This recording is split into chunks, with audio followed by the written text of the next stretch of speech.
Hey everybody, welcome back to the channel. So we're back on to vehicle maintenance now. Notice right here I have a busted lug nut. When I first got the truck, it had some corrosion on all the lug nuts, so that one did not want to come off. So today we're going to show you how to change out a rear lug nut and rear lug stud off of this 2000 Nissan Xterra.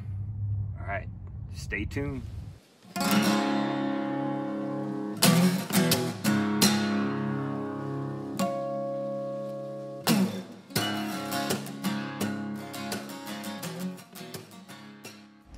All right, welcome back. So before we get started, what I'm going to do is I'm going to loosen the lug nuts here just a tiny bit, just to break the torque on them.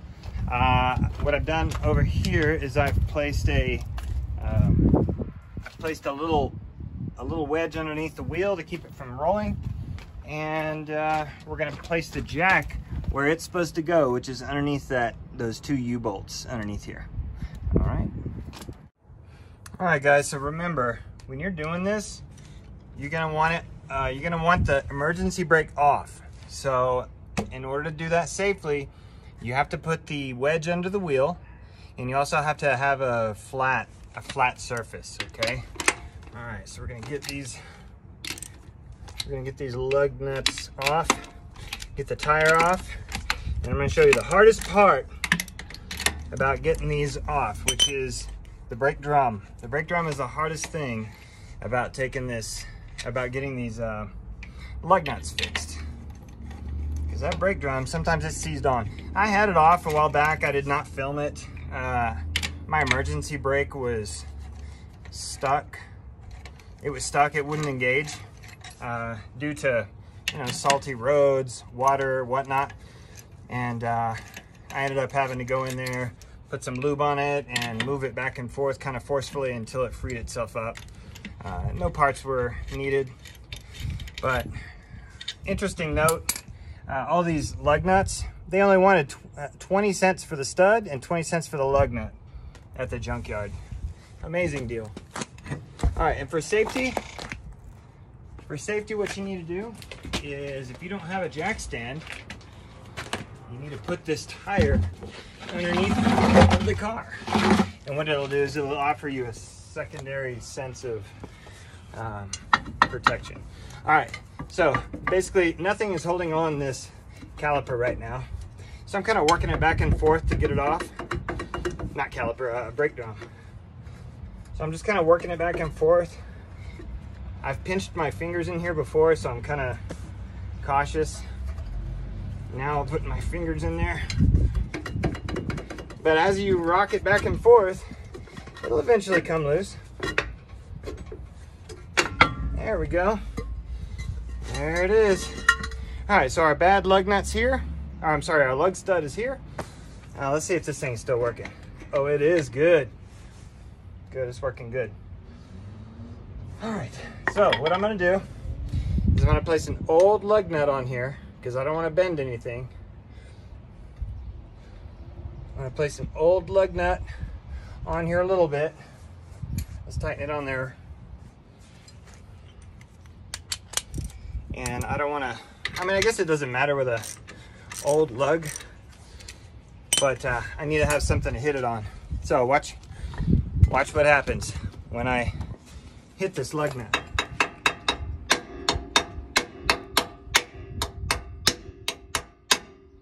See that? Pops right out. Okay, here we go. It's good. Yeah, don't tighten it all the way on, especially if the threads are messed up. There you go. There's the old lug stud. So what we're gonna do, we're gonna put a new old lug stud in there because they're 20 cents. All right, I'm gonna get it in there. I'm gonna line it up to its old area there. Kind of tap it in there a little bit. You know what, I'm just gonna wiggle it a little bit. I'm gonna get this on.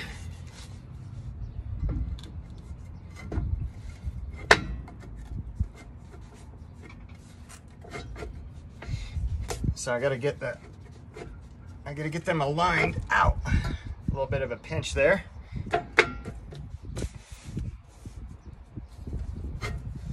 right, it's almost aligned. I'm looking down inside.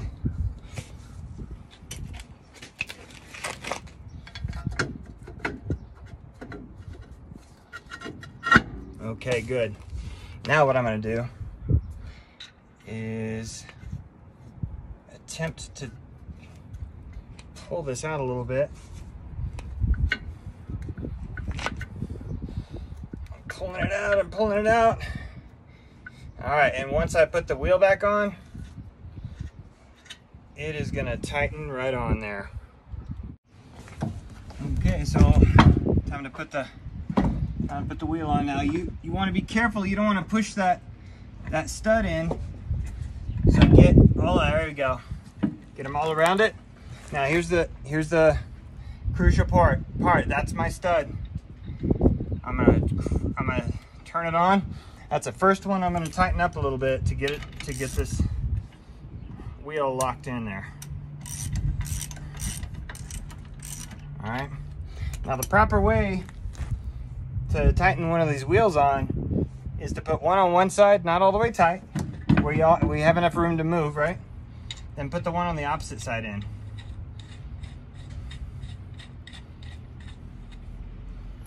Okay. Kind of get it in there. And what you'll see is everything starts lining itself up. Everything starts lining itself up. I can even hear it.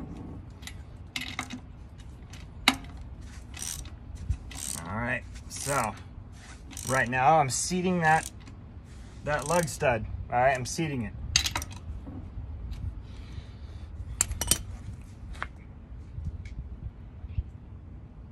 I'm gonna put the rest of these on. And the final thing to do is torque it. Actually, you know what? It's going on a little bit crooked. And I can tell if I look right here. I don't know if you guys can see the space between here and here is a little crooked. So what I'm gonna do is loosen these two up again and do maybe a triangle pattern. Since there's 6 bolts, I'm gonna do kind of a triangle pattern. That way it aligns itself up perfectly. Okay, so let's loosen these up. I'm gonna set you down. Loosen these up. There we go. All right, everything should be loose. Loose, okay. What I'm gonna do is I'm gonna start with this one. I didn't tighten it, but I kind of snugged it. Then I'm gonna snug the one over here in a triangle pattern, since I have 6. Now, if we look, everything is uniform around the edge of that, so I know it's working right. All right, so guys, so I got this one, and this one. Okay, I'm gonna get this one next, snugged it. This one, yeah. Snug, and then my last lug nut, snug it.